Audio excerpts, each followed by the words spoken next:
welcome to another episode of In the Deep with Dave. Sit down, didn't even look me in the eye, and I kind of was like, whoa, that's how it's going to be.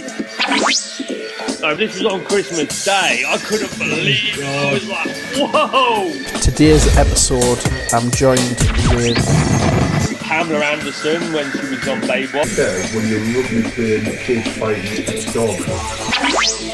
the advice for entrepreneurs. If you go into business or if you start a business chasing the money, and you can't do it once. Like, people think they're going to sit down and think about the law of attraction. I got the guys to lose over 100 stone. I went home to Ed, I gave him a couple and I said, look, he's brilliant, he can play the guitar, he's doing a bit of beatboxing. And his words to me, and it always stick with me, he said, do you really think I'm good? Please hang up and try again. Welcome to the In the Deep with Dave podcast. Being a successful entrepreneur, Dave discusses with guests their motivation, mindset, and their meaning of success. welcome to the podcast. Thanks for coming on as a guest today. For the listeners out there or the viewers, can you just give an overview of who you are? Sure. I'm a fitness coach, fitness and health coach for, busy guys over 40 specifically, helping them get in shape. And I'm currently located in Spain, for the next 1 to 2 years. And then, let's see where the journey goes. Great. So where did kind of your journey in fitness coaching begin? Where did it all begin for yourself? Yeah, good question. So, it was back in 2010. I remember, February 2010, when I put my first foot into the gym. I was extremely skinny, self-conscious, not confident, wasn't happy the way I looked, the way I felt. So I started working out, and fast forward 5 years later, I got to a point where people started reaching out to me more and more and more. And I first started to get free advice and free tips, free coaching. But then as I saw, there was, such a high level of demand, I started working, locally as a personal trainer, coaching both men and women. Now, this was more like a side hustle, side gig that I was doing. And the main focus was banking. I was working in a bank in Switzerland and on the side doing the personal training. And then I realized, this is what I really want. This is my passion, what I'm passionate about, helping actually people transform their bodies and their health. And I wanted to take this online. Now, as I took it online, I was working my butt off. Like, I was in banking, very long days, personal training, and online coaching or building my online stuff.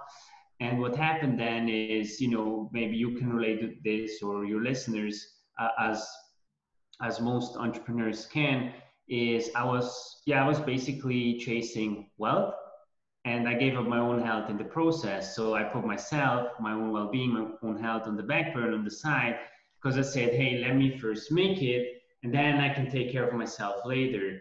And what happened is I burned myself out. I started to gain weight, not the best, branding as a personal trainer or as a fitness coach. And I had also some heart issues, heart muscle inflammation, everything from the stress and the pressure. So I said, I need to fix this. And as I fixed this, I really saw the opportunity to work with that specific niche that I'm working in right now. That basically I was starting off where I was, that I never saw like the balance between both, and was always tunnel vision doing one thing. And this is, where I am today and why I do what I do, if that makes sense. Why do you think it is, and myself included in that category of busy businessmen, busy businesswomen, why do you think it is where we kind of take our foot off the pedal for health and fitness?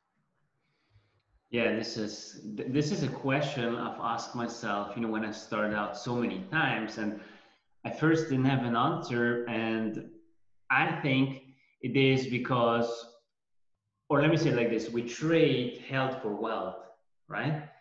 And wealth is something we have to build ourselves. We have to work for it to earn it. Where health, where our body is given us for free, like we're born with it, and it's already on a certain level. means we never had to work for it to make it better. If we let go, it will become worse. Yeah. Where with wealth is we have to build it, we start from zero. And with health, we don't start from zero. So we say, let me let go a little bit here and let me build up this tower. But why do you think people, and this is not everybody, you know, like everybody has a certain conscious effort now, or most people have a certain conscious effort on, but why do you think our health is the most important thing you can have? If you're not healthy, it doesn't matter what else you've got. You know, people talk about Steve Jobs, but he died too soon. You know, he had all of this wealth and all of this success, but passed away too soon from critical illness. Why do we focus on the wealth and forget about the health? Why isn't it health first? Is it the way we're programmed? How have you found your clients when you've been kind of dealing with this?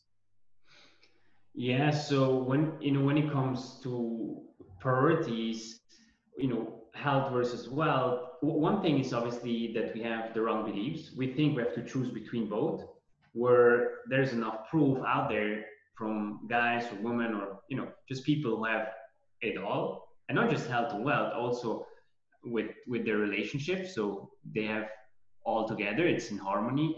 But going back to your question, why if we see the two separate and why we pick wealth over health, is one thing is also how society has conditioned us, that we have to produce, we have to produce to pay our bills and everything. Like if I'm sick, let me say it like this, if I'm a little bit overweight and not super healthy, but I'm not dying, I can still survive. Where if I don't pay the bills, things are gone. So that's one thing.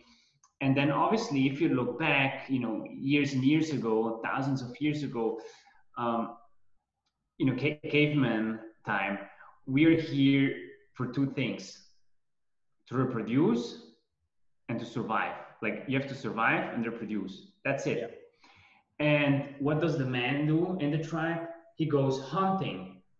And hunting is basically, or let me say it like this, first he builds himself, like he gets strong and everything. And then, he goes and hunts. Yeah. And basically, once you've built yourself, like you're maybe 16, 17, 18, you start to hunt. And hunting today is making money. Why? Because making money, producing, equals the hunting from back then. And it gives us the ability to actually live our life the way we want it and provide for our families. So now it's not the food, it's the money that then pays for the food, if that makes sense. Yeah. And what is it, you specifically targeted guys around and gals around the kind of the business, the entrepreneur, the 40-ish mark. What is it about when we get to, I'm 35, so I'm 5 years away from that. But what is it when we get to 40, or when we get to, that 35, 40 age where people are taking the foot off the gas? What is it there? What do you mean with what is it there? Like, why have you specifically targeted that area? Is there more of a need in the 35, 40 age bracket of people and entrepreneurs? Why not the 20-year-olds or 22, 23, 24? Sure. Yeah. So two reasons. Number one, when I was in banking, most of my, colleagues or managers, CEOs, everyone I was working with, they're usually in that category, like 35 plus, usually, 35, 40 plus, up to 50, 60. So I know exactly their belief system, their environment, their habits, their routines, which just makes it easier for me to create custom solutions for them. Second thing is, initially I didn't have like a specific age range, but I just saw that, yes, as you said, there's more need, like that's where the market is. And secondly, the young guys, they need help, and for them it's actually easier to fix it, because the longer you wait, the older you get, it becomes harder and harder with testosterone, metabolism, everything. But for the younger guys, it's never urgency, it's never priority. It's like, let me hunt and then I'll take care of it. So why force it if they don't want it? Yeah. Good point. So what's the main kind of barriers? So a guy, an entrepreneur, multiple business owner, 35-year-old, what are what is a guy or a woman my age, what are their main barriers to stopping them? You know, is it time? I don't have time to go to the gym. I bet you hear that a lot, do you? Yeah. How do you combat that? So how do you can't buy more time, you've got to create more time. So how do you create that element of time within your program? Yeah, so we focus on two things, and it's exactly what you said with time. Yeah, time is the main issue because we somehow know what we need to do. Sure, there's always some strategy, but we know we need to eat a little bit less and we need to move and exercise a little bit more. Like that's typically the general concept. Now, if you look deeper into it and we look at the strategies, there are basically two things that I focus on. Number one is priority management. Like, it doesn't matter how good your plan is, your workout plan, your meal plan, like nutrition plan, whatever it is, if you don't put that oxygen mask on yourself first before you lead others, nothing's going to ever change. The moment things get busy, you're going to say, I'm going to do it tomorrow, and tomorrow's going to become next week, next month, next year. And then sometime, it's summertime, we say, let me do that diet or the program, and we fall off track over and over again. So we have to set those standards, those non-negotiables, really say, hey, this is me time for me before I take care of anyone else. And the best thing is typically in the morning. Why? Well, you do it in the morning, you lead yourself first, and then you go to work, then you do anything else. Because if you say, I'm going to go for lunch or after work, and there's a meeting, a client call, or you have to fire an employee, that's not going to work. You're going to say, oh, I'm so busy. What's the first thing that I'm going to cut out? Exercise and healthy eating, right? And that's why that's one of the main areas, or like priority management, personal policies. And the second thing is really making sure that when we work out, we're effective. A lot of guys, especially guys more than women, make the mistake. They think that they have a misinterpretation of effort with effectiveness. Just because you put in the effort doesn't mean it's effective. So you want to make sure that the workouts you do are short, they're challenging so it doesn't get boring, but they're effective.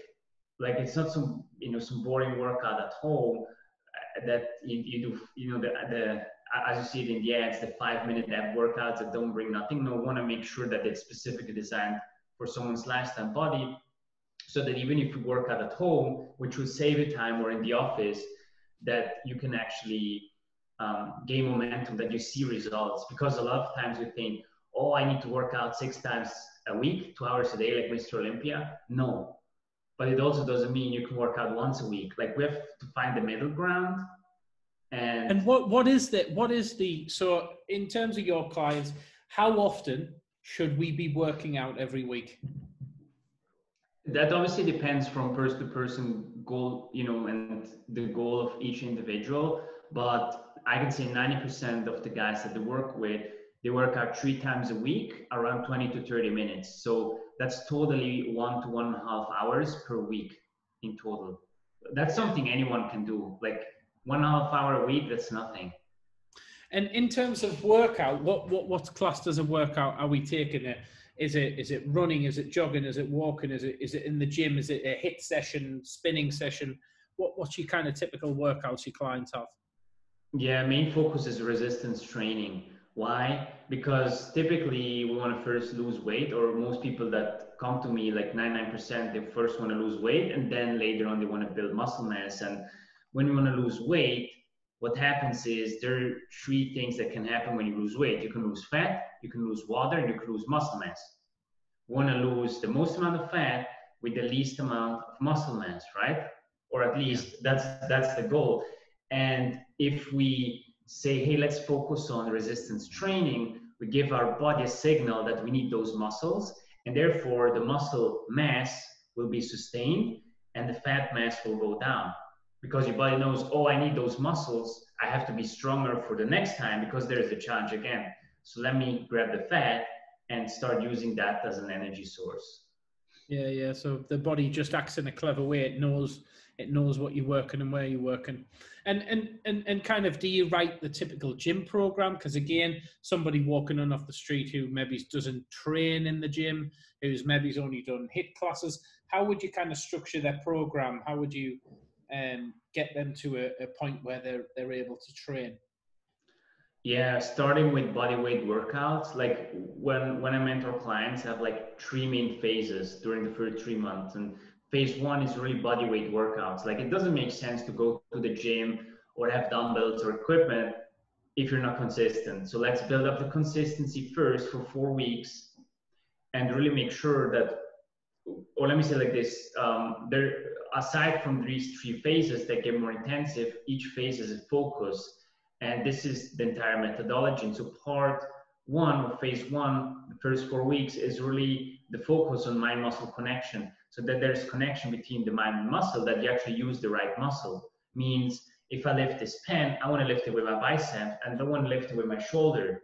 That's what so many people do wrong, or they don't feel it. So you want to feel it, that you can activate it. The more you feel it, the more muscle fibers are activated, and the bigger, the more lean muscle mass you can build. That's the first thing. The second thing is time under tension. Time under tension means that your muscles are actually working.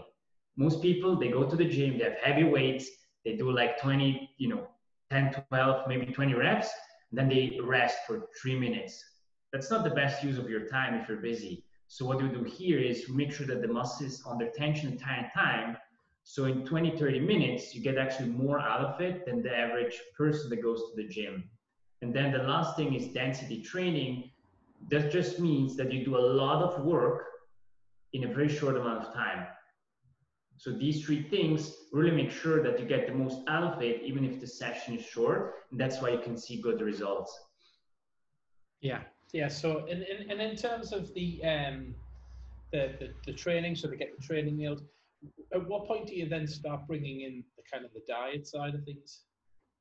Yeah, also at the beginning, like we start with both together, because there's not just one thing that gets results. It's more an holistic approach, the entire system, and it's right from the beginning on. Yeah, and how do you plan that out for someone? How would you first kind of plan that out? What's, everyone's different. Everyone has different tastes, different likes. How do you kind of plan that diet? Because that's the biggest thing people will fall off, isn't it? People will train, will be exercising, but the diet, you've got to get that right as well, don't you?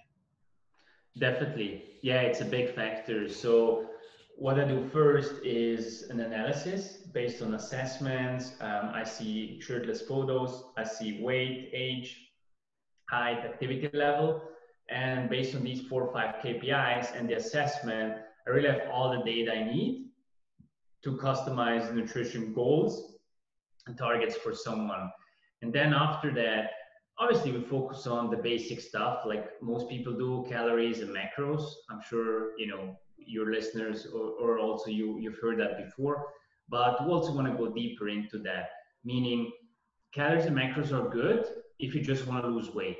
And if that's all you want, then that's fine. But I believe as high performers, as whether that's businessmen, businesswomen, we should strive for more, such as energy, high performance, and mental clarity, or more brain power, so we can produce more. And then we look at density. Food density means what is not written on the label.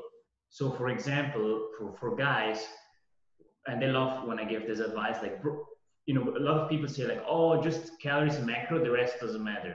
Yes, for weight loss, but what about other things? So for instance, broccoli has this thing called DIM, and DIM is proven to increase testosterone.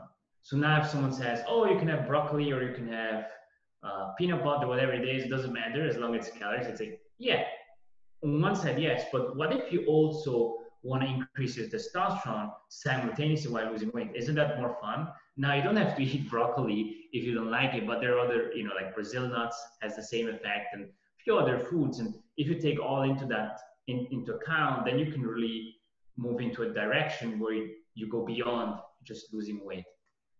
And in terms of what kind of foods are out there, so you mentioned broccoli increasing testosterone. What's good for the mind? So busy business owner, entrepreneur out there using their mind all day.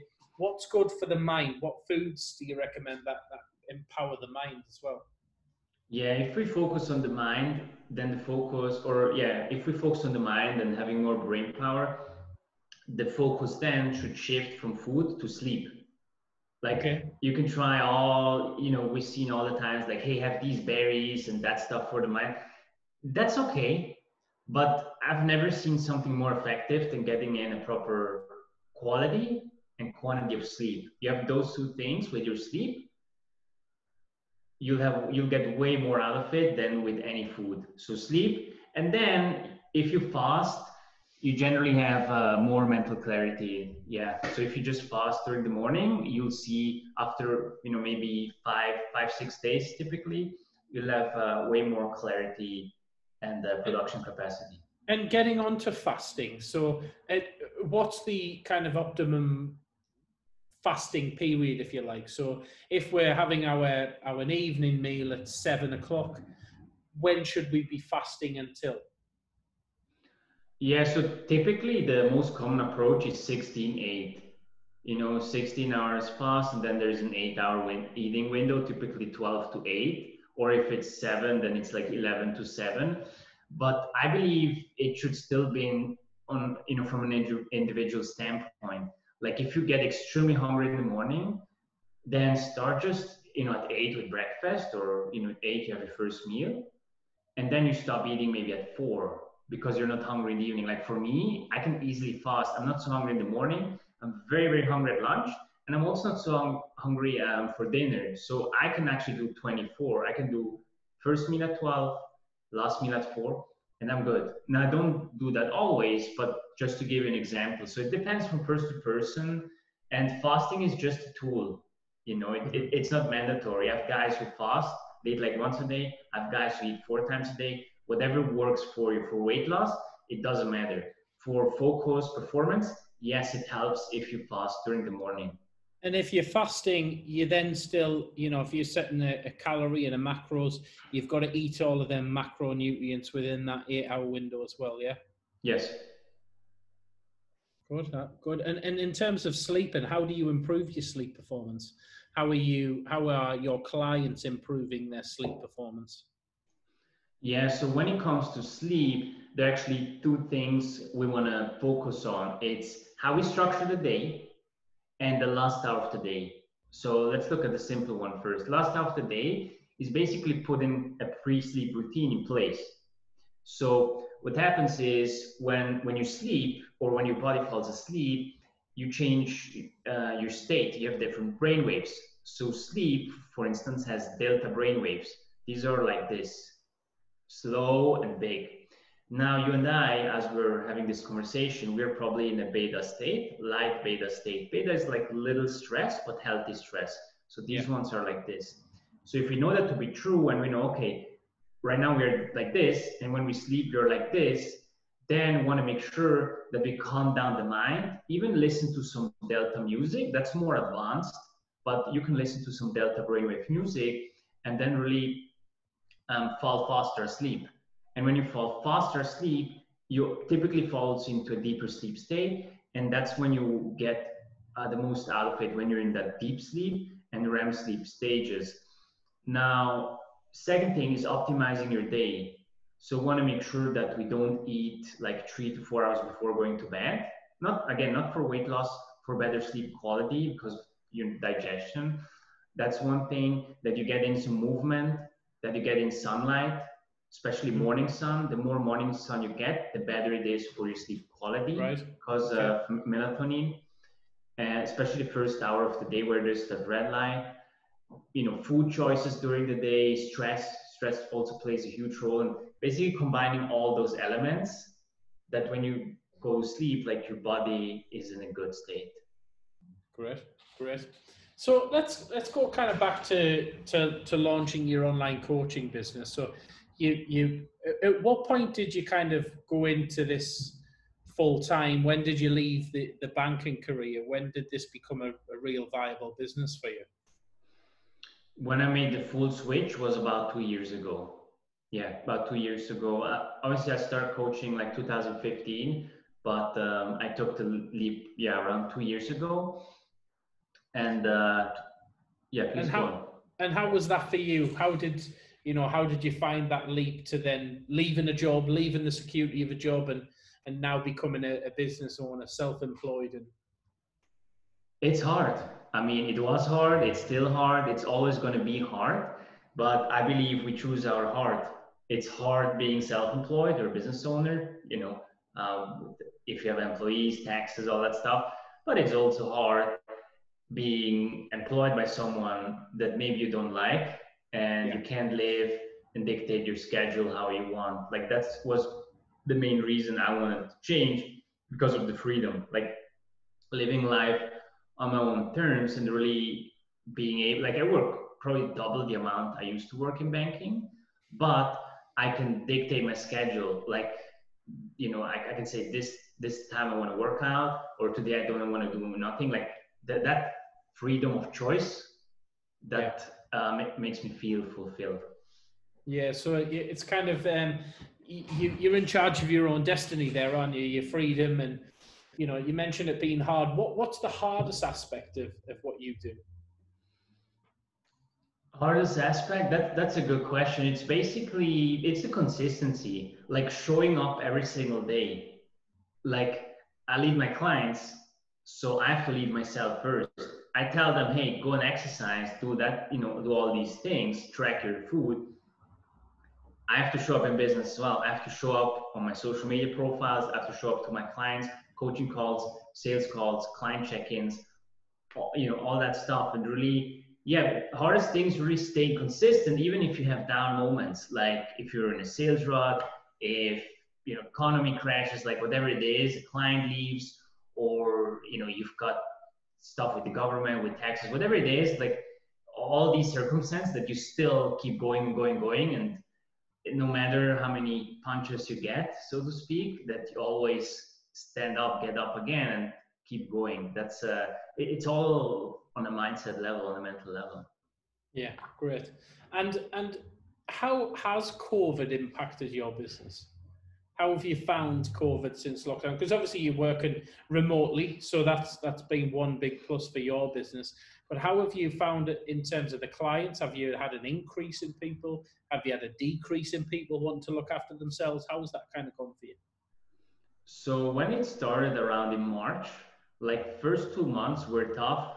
I had, I remember calendar was fully booked, and then one after one call canceled. And I was like, wow, I hope this doesn't stay that long. That doesn't last that long. And after 2 months, around in May, things were back to normal. And then June, July, August, and since then it's been really up. Like it's been massive. So as people started to settle or accept the new norm, how things are, a lot don't want to train anymore at the gym right now. They're either scared to get the virus, or because they're working at home and they are not in the office, they're like, okay, let me just also work out at home, save some extra time. So they just prefer to working at home, meaning a big competitor of online coaches, which are the personal trainers, are gone. Yeah. For those people. So the business has made way more profit. Yeah, that's good. That's good. And in terms of sales, how do you attract clients? What's your marketing strategy? What is your business doing to attract more and more clients to keep that curve going up? Yeah, so basically there are like 2 to 3 channels, 2 that I can control, and 1 that two that I can passively control. So one is obviously, or 2 of them are on social media. It's obviously posting content to have potential clients reaching out to you. The other one is direct outreach, outbound marketing. So basically inbound and outbound marketing, and building relationships with people, building trust. And if they're ready, then they'll potentially sign on as a client. Then the other side is referrals. That's why I said indirectly I can control it. The better results and better experience I can give to client, the more likely chances are that he's going to refer me at least 1 to 2 people. And the other one is JV partnerships, where there are a lot of guys who work with similar audiences as I do in the business world, in the dating world, and we can partner up there, do some trainings together, and see how we can add more value to each other's audience. Yeah. And in terms of the social media aspect, do you run ads? Do you do paid ads? Do you use social media in terms of who you target, and how does that kind of work? Right now, it's just organic marketing, so free traffic, you can call it, no paid ads. But last year, I was running some ads. Right now, the focus is just organic social media marketing. So your social media, are you just giving value? Are you just adding value, giving free content away, giving? Because that's what a lot of people I talk to on the podcast is, especially building their own personal brand, which I know your personal brand is behind your coaching business. It's you really. Are you just adding value all the time, giving free content? Yes, adding value, building trust, building that know, like, and trust factor, and really having the long game in mind. Like most people that sign on for my coaching, they've been following me at least 6 to 12 months. Sometimes 2 years later, they're like, hey, I've been watching 2 years, now I'm ready. And I think, especially for guys in their 40s who build their wealth, who are successful, they have a name in the industry. Or let me say like this, if you show yourself shirtless to a guy and you're not so confident with your body, it takes time to build that trust. You don't want to do that to a stranger. You don't know, oh, is that guy going to take my pictures, show them everywhere in social media? Like, can I trust a person? So the trust factor is very big for my specific industry, and also even more for my specific avatar. And that's why I'm happy to play the long game. And what is the long game? What is the vision for your business? So there are 3 phases. Right now we're in phase number 1. Phase number 1 is, scaling this business, this coaching business for businessmen, helping them get into shape. Because when we change the man, we can change the house. Now, second phase is then moving on to the corporate world, where we have companies with their wellness, productivity, and health programs, activities. Because if you look at the stats, when employees are sick, it costs the company a tremendous amount of money, like big sums.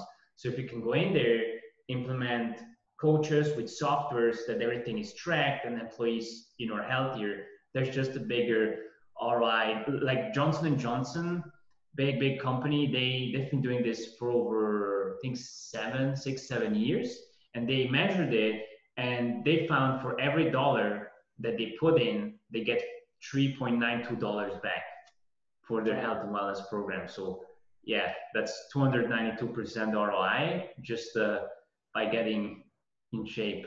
I don't know where you can get such a good ROI.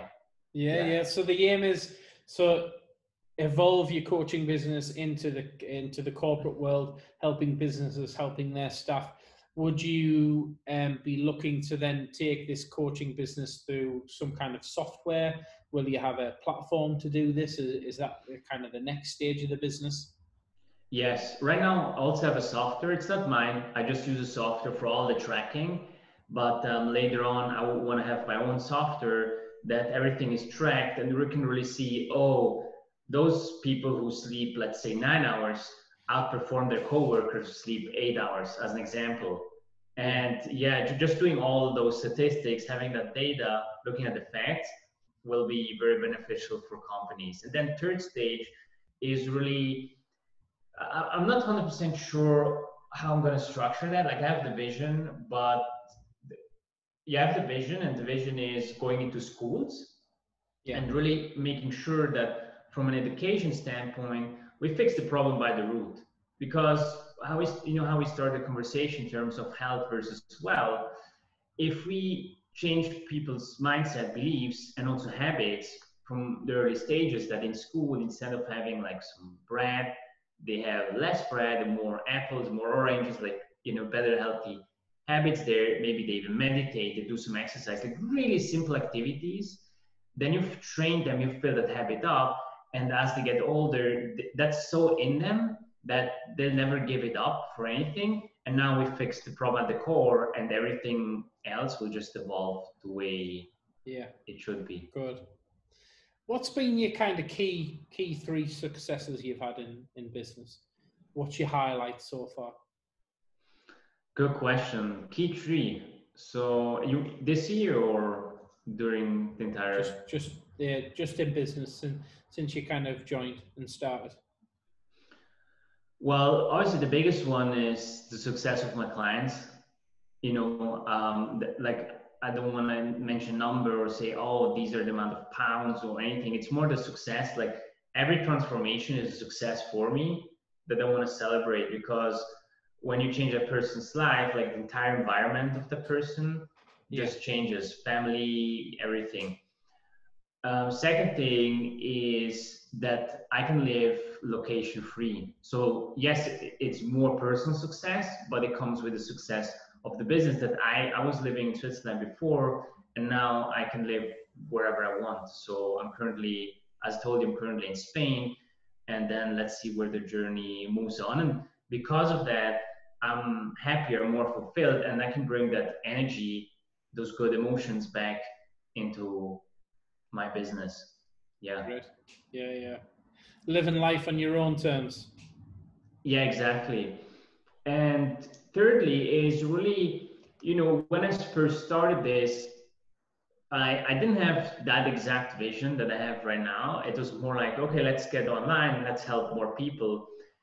But based on the systems and data we have, we can really see so many patterns that, you know, that I can also work together with doctors and we can contribute to certain studies. And I believe that's a big success, because the more, basically you can hear it, I'm a data guy. So the more data we have, the more we can move into the right direction science-wise. Yeah, great.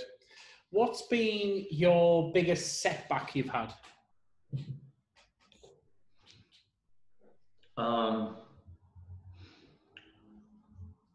When I started out,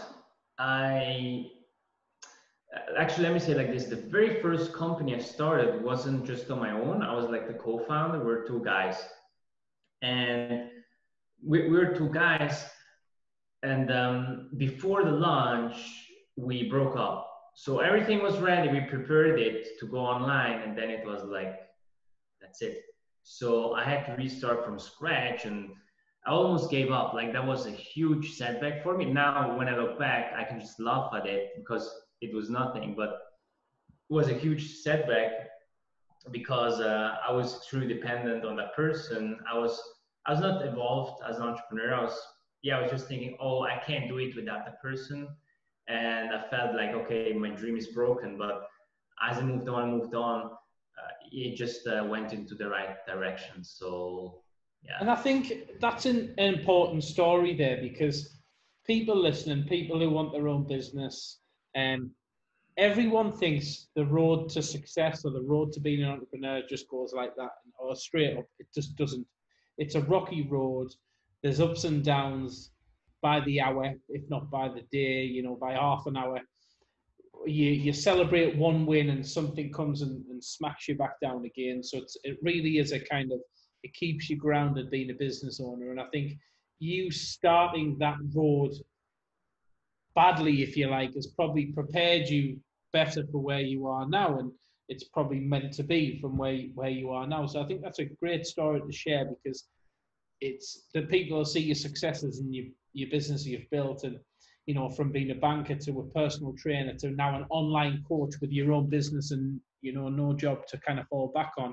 You've created something very successful, but it hasn't come without heartache, has it? Yeah, you're right. It was a good start in this way to prepare me on the journey. And that's why I think from all the other setbacks, they didn't hit me that hard. Like I already got punched before I stepped into the ring. So I think that was good.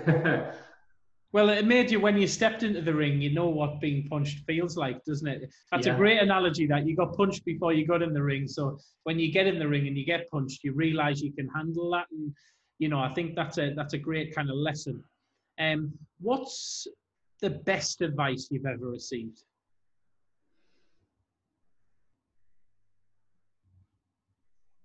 Best advice is, There are two, but go on. Give us the two. If there's two, okay. give us the two. Yeah, okay, let's start with the second one. I think the first one, you'll see it in just a moment. So the second one is focus, meaning focus on one thing and become really good at this. Like when I started out, I was extremely driven by shiny objects. Oh, Instagram is where, the money is at, the clients are at.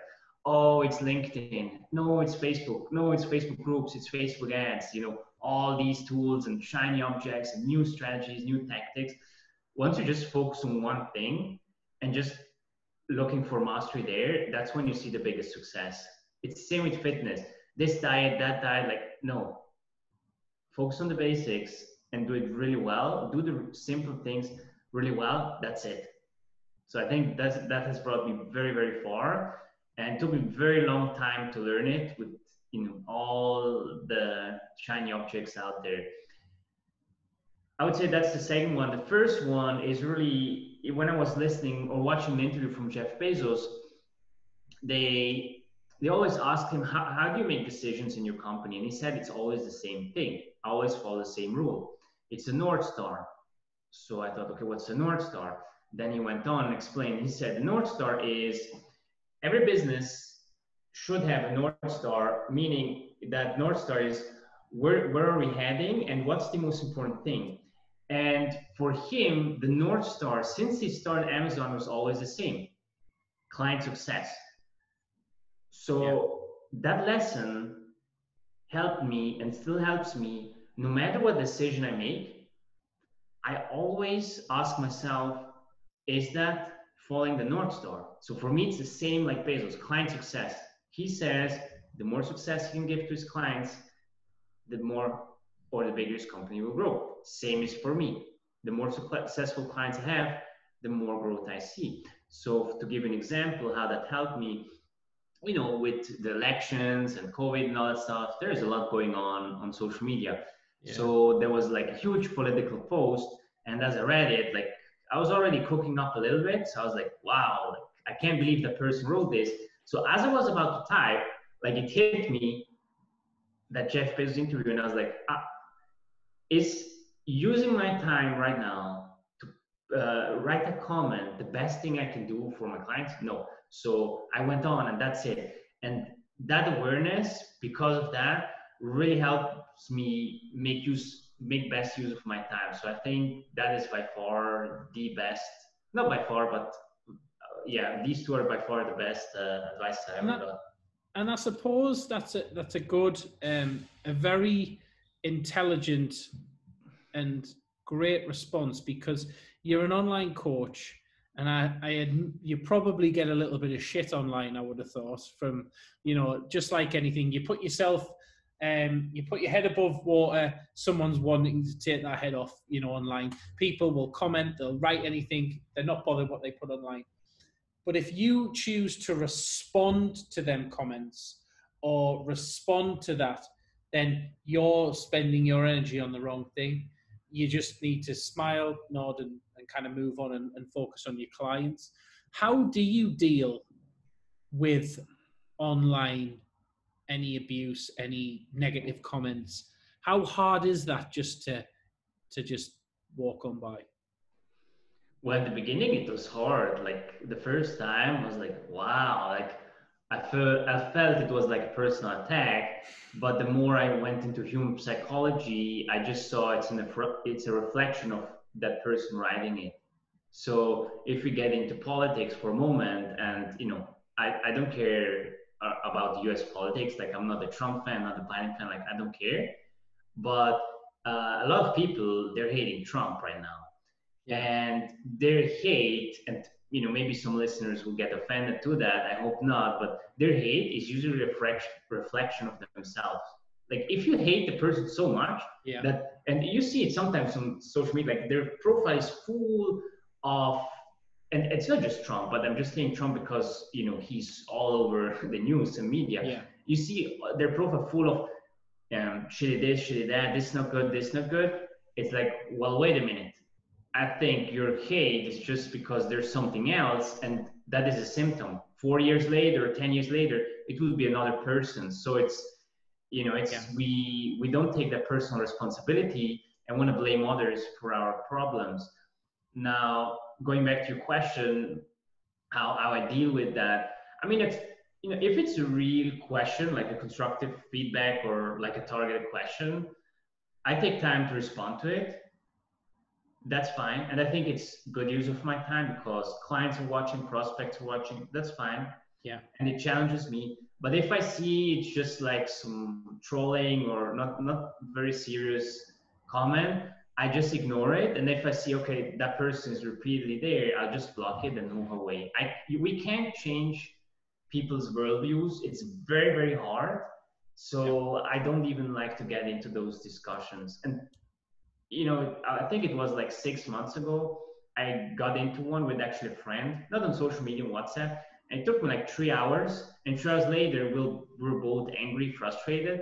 This was, again, a big learning lesson. It was, okay, we can't change the person's worldview opinion. Like, let's just leave it. Like, let's just not talk about this if we can't be respectful with each other. You know, it's at some point it gets aggressive and that's just useless. Yeah. What is your most effective tool in terms of the shiny things, you know, Facebook groups, Instagram, LinkedIn?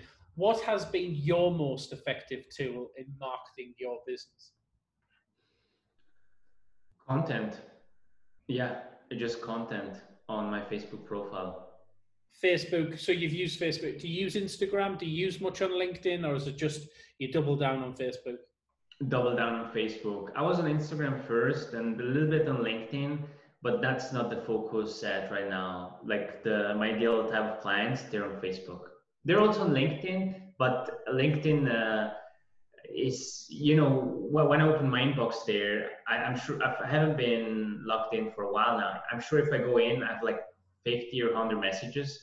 Everyone has like the best thing to sell me. So it's top market. I get that. LinkedIn is now, it's a very effective tool for business. It's a very effective tool to find business owners.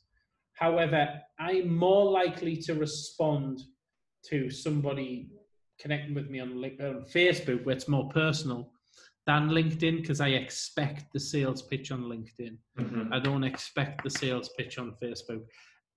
Last question, just before we go. How do you find your audience on Facebook? So how do you know to connect with a Dave Macmillan, who's a 35-year-old business owner? How do you find me? Because there's 1 million, 2 million, 3 million, millions of me. How do you find people like me? In groups. So it's all about knowing your audience, knowing your customer. I know where they work. Like most guys I work with are in the financial space. Probably because also part of it because I was there as well. So they're business owners who are in the financial space or in real estate. So I just know, okay, where do these guys hang out online? And it's in real estate groups, it's in marketing groups, sales groups, and also like to hang in there. And you know, when there's a question or a comment or something going on in the group, like you just engage, you build a relationship, you add each other as friends, and you just take it on from there. I think you know, let me say it like this: it's one thing to find people and prospect. It's another thing if you're just enjoying if you enjoy the same values or share the same values as your ideal clients have, you share similar worldviews, it's very easy to get connected with each other. That's why I believe you should, that's why I believe if you have a personal brand, it's good to lead maybe the version of you who you were a few years ago for an expert transformation, or just be connected with people you would also be connected in real life. Like if like I don't work with women, I used to, but if I work with women, but I don't like, for example, moms, I just see, oh, they have the money. They will feel it. They will feel it through my content, my message, on the calls, everything, and it's not going to work. So I believe there has to be like that inner driver, and then everything else will just fall into place as a nice side effect. Right. One last question. If you could spend the day with 3 people of your choice to have fun, learn from, do whatever you want, who would you spend the day with and why? Jeff Bezos, first one, richest man alive, very successful company. I just want to learn how he thinks, how he operates, how he leverages. Yeah, most important thing is leverage, how he uses that to scale so fast. Same with customer satisfaction, what kind of systems he has in place, what priorities. Second one is Elon Musk. Out of curiosity, like in terms of what he thinks or how he sees the world, I think, I believe there's nobody like him that has so amazing visions. And third one is Michael Jordan, just in terms of his work ethics. If you look back in the 90s and all the games, 80s, 90s, all the games he played, he had so many setbacks, and until he got to the point where people see him as not just the greatest basketball player of all time, but the greatest athlete in entire history. And that's just such a huge achievement, and comes down to his work ethic. Like, the team is behind him, he still leads. Like, leadership and work ethic, amazing. Same actually for Kobe Bryant, but he isn't anymore here, so I'll pick Jordan. Great. And if anyone wants to find you, if anyone wants to connect with you, where can they find you? Just on Facebook. Yeah, Facebook personal profile. You can send me a friend request. I won't pitch you. I won't sell you my fish. Great. Thanks very much for your time, Mauro. I've enjoyed that. Thanks very much. Thank you for having me here. Thanks, Dave.